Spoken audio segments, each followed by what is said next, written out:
Welcome to a special video here on the channel.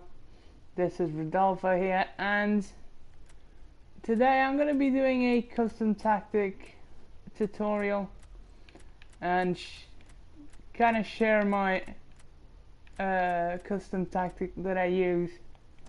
Now, I've been playing FIFA 17 basically from when it's been out there, so if you don't know me, then you can count on my experience, that's for sure.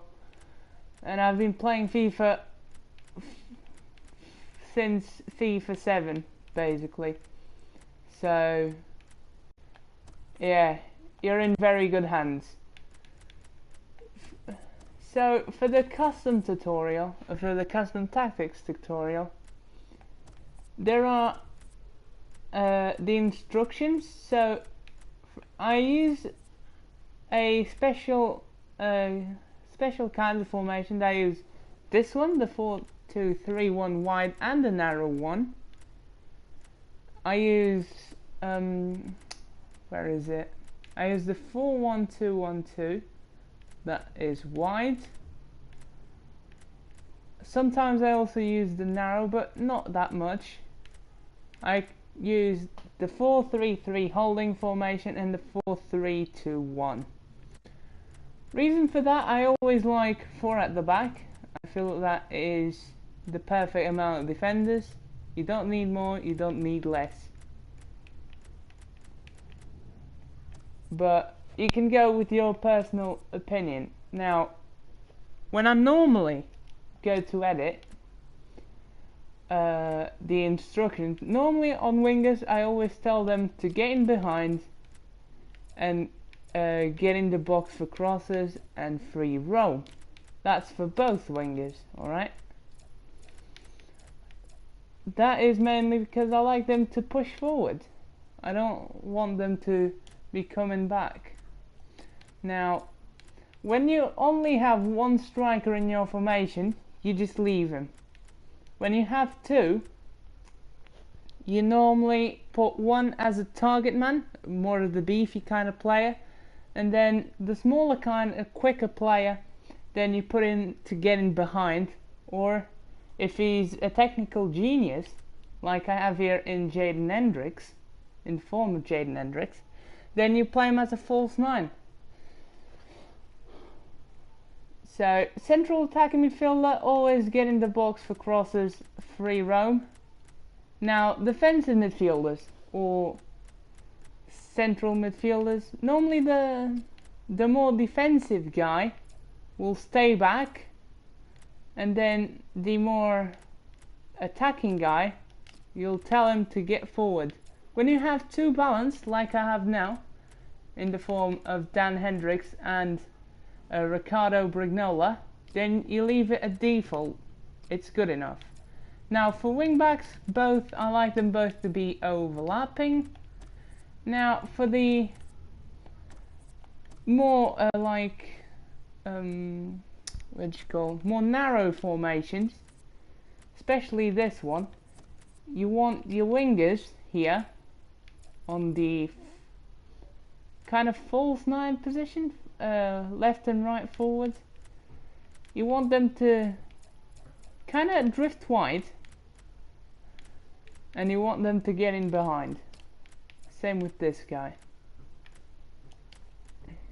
Now for central midfielders, you want one to stay back, stay on the edge and stay back while attacking. For the box to box midfielder, free roam only.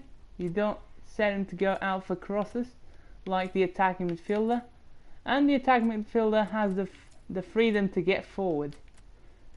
Wing backs always overlapping, especially on the narrow formations, because you need the wingers to support and to get forward. Now I'm just going to show an example of another tactic. This is a very particular one, the 4-1-2-1-2, because you want your defensive midfielder to kind of stay back, but carry them on the counter attacks. Yeah, but you can also leave them at default if you feel like it. Now, central attacking midfielder, of course, support the strikers. Now, the strikers, you want one to be the target man. My target man would be June in this situation. And you want Jaden Hendricks to either be a false nine or to get in behind. Now, you can choose as you like, and you have to choose according to your players and their stats. If you got a technical player, you put him at false 9. If you have a pacey player, then you tell him to get in behind. Now, wingers on this formation, I always want them to get in behind, but stick to their position. Stick to their position because they need to help out the wing backs. Yeah, you want them to get in behind and get in the box for crosses when you have the ball. When you don't have the ball, then stick to position. Of course, wing backs always overlapping because you have the extra cover in the defensive midfielder, so you don't need to worry about that. Now, for the custom tactic, which is the most important part in any tactic I use, I always put the speed very high because you want your players, when you have the ball, when you just recover the ball, to make the runs to start the attack.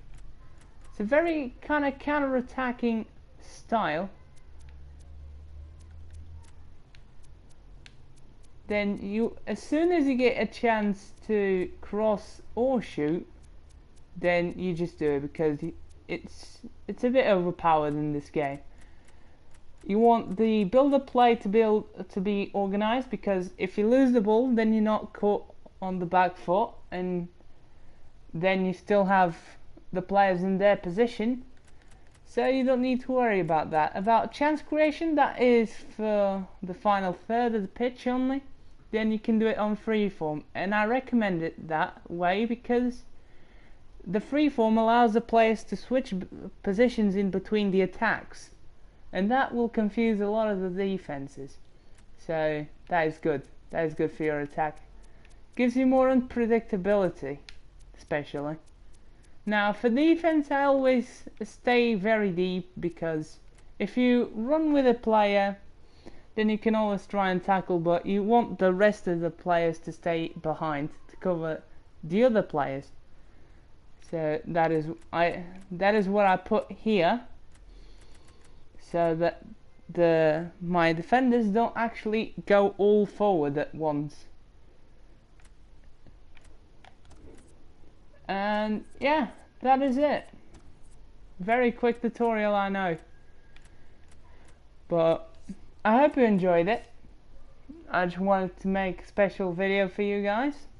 Don't worry, there'll be a Hartlepool episode coming up after the weekend. I'm not really sure when, but next week I won't be able to record because I'll have lots of exams, almost every day actually, so I won't be able to record anything. So yeah, I've done the Hartlepool episode in advance, and I've played one here in the Red Bull Leipzig save, so you know what is going on with the series. So yeah, that is going to do it for this one, guys. Hope you've enjoyed, and until next time, have a good one. Bye bye.